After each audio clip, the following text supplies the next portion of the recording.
नौगांव के Dihing gate पर रात में तनावपूर्ण स्थिति। ऊपरी असम की ओर श्रमिकों को ले जा रहे वाहन को असम अल्पसंख्यक संग्राम परिषद द्वारा रोका गया। बस से मियां श्रमिकों को उतार दिया गया। AS01 KC 5487 नंबर की बस से दिहिंग क्षेत्र से मियां श्रमिकों को ईंट भट्टा मालिक ऊपरी असम ले जा रहा था। मियां श्रमिकों को सुरक्षा नहीं दी गई तो ऊपरी असम जाने नहीं देंगे।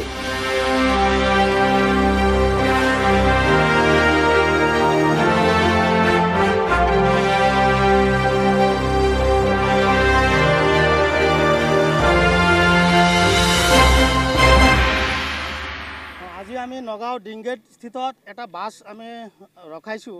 আমাৰ ইনফৰমেশ্যন আছিলে আপোনাৰ মৰিগাঁও বা সেই অঞ্চলৰ পৰা এটা বাছ ভৰ্তি শ্ৰমিকসকল কোনোবা তৃতীয় পক্ষৰ এজন দালাল শ্ৰেণীয়ে উজনি অসমত কাম কৰিবলৈ লৈ যোৱাৰ এটা চেষ্টা অব্যাহত ৰাখিছে।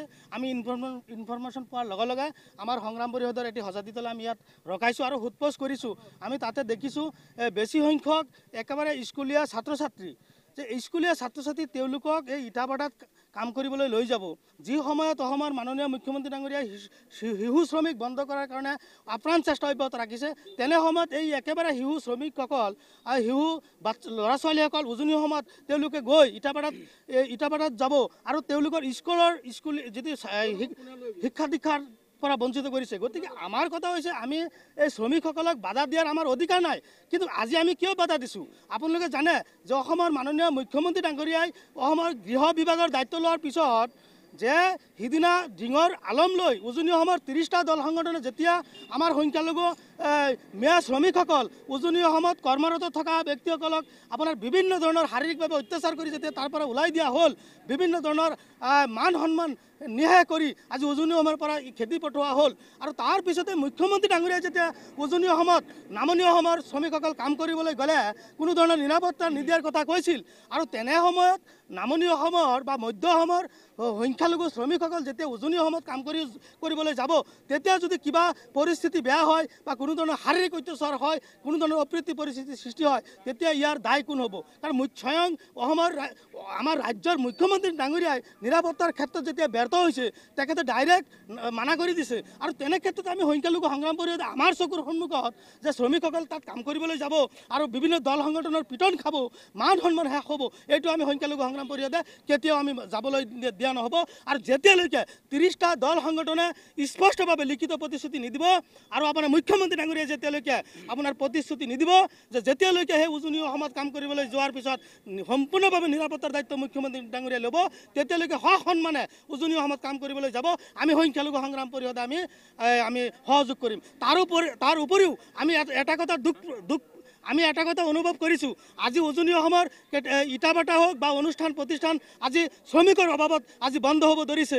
আমাৰ কথা হৈছে এই ক্ষেত্ৰত আমিও দুখ প্ৰকাশ কৰিছোঁ। আমি অৰ্থনৈতিক অৱৰোধটো আমি কেতিয়াও নিবিচাৰোঁ, কিন্তু যেতিয়া 30টা দল সংগঠনে একাংশ আমাৰ মুছলিম আপোনাৰ এই শ্ৰমিকসকলৰ ওপৰত অত্যাচাৰ চলাইছিল, বিভিন্ন ধৰণৰ আত্মসন্মান তেওঁলোকৰ সেৱা প্ৰতিপন্ন কৰিছিল, তেতিয়া কিন্তু সেই ইটাভাটাৰ মালিকসকল আৰু বিভিন্ন অনুষ্ঠান প্ৰতিষ্ঠানৰ মালিকসকল কিন্তু এই 30টা দল সংগঠনৰ বিৰুদ্ধে কিন্তু এই প্ৰতিবাদ সাব্যস্ত কৰা নাছিল। আজি যেতিয়া দেখিছে আজি আমি কথা হ'ল আমি এতিয়ালৈকে যাব দিয়া নাই, আমি যাব নিদিম যেতিয়ালৈকে আপোনাৰ চৰকাৰী পক্ষৰ পৰা কোনো ধৰণৰ লিখিত প্ৰতিশ্ৰুতি আমাক নিদিব, তেতিয়ালৈকে আমি সংখ্যালঘু সংগ্ৰাম পৰিষদৰ সজাতি দল ইয়াত আছোঁ। আমি কেতিয়ালৈকে আমি এই মানুহখিনিক যাব নিদিওঁ। আৰু তেওঁলোকে নিজে স্পষ্টভাৱে কৈছে যে আমাক বলপূৰ্বকভাৱে জোৰ জবস্তি প্ৰলোভনেৰে আমাক একাংশ ঠিকাদাৰসকলে লৈ আহিছে। এই ঠিকাদাৰসকল এই মোটা অংকৰ কাৰণে তেওঁলোকক 1 পইচা দিয়া নাই, 1 পইচা নিদি পেলাই আপোনাৰ প্ৰলোভনেৰে আজি তেওঁলোকে উজনি অসমত লৈ যোৱা। একদম চিধা কথা যে শ্ৰমজীৱী মিয়াক যিমান সময়লৈকে শ্ৰমৰ বিনিময়ত আত্মসন্মান উজনি অসমত নিদিয়ে আমি সংখ্যালঘু সংগ্ৰাম পৰিষদে কেতিয়াও উজনি অসমত যাব নিদিওঁ। একদম চিধা কথা কৈ দিছোঁ।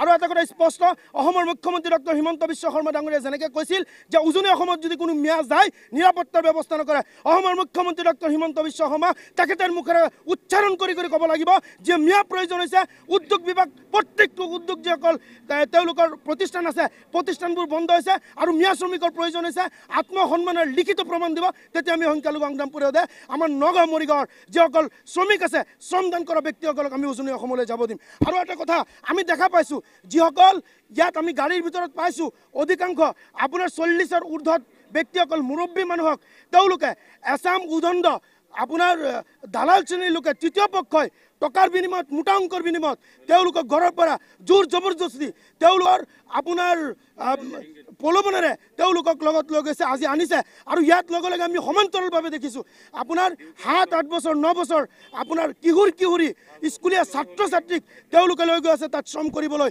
যি সময়ত অসমৰ মুখ্যমন্ত্ৰী ডক্টৰ হিমন্ত বিশ্ব শৰ্মা ডাঙৰীয়া শিশু শ্ৰমিক বন্ধ কৰাৰ কথা কয় সেই সময়ত খিলঞ্জীয়া ইটা ভাটা উদ্যোগ প্ৰতিষ্ঠানসকলৰ ব্যক্তিসকলে তেওঁলোকক স্ব ইচ্ছাই উজনি অসমৰ পৰা খিলঞ্জীয়া ব্যক্তি আহি আমাৰ মিয়া মুছলমান সংখ্যালঘু মানুহখিনিক লৈ গৈ আছে যিমান সময়লৈকে শ্ৰমজীৱী মানুহক আত্মসন্মানৰ দ্বাৰা প্ৰতিদান দিয়া নহ'ব সংখ্যালঘু সংগ্ৰাম পৰিষদৰ স্পষ্ট আৰু আপোনাৰ চিধা কথা আমি উজনি অসমত যাব নিদিওঁ।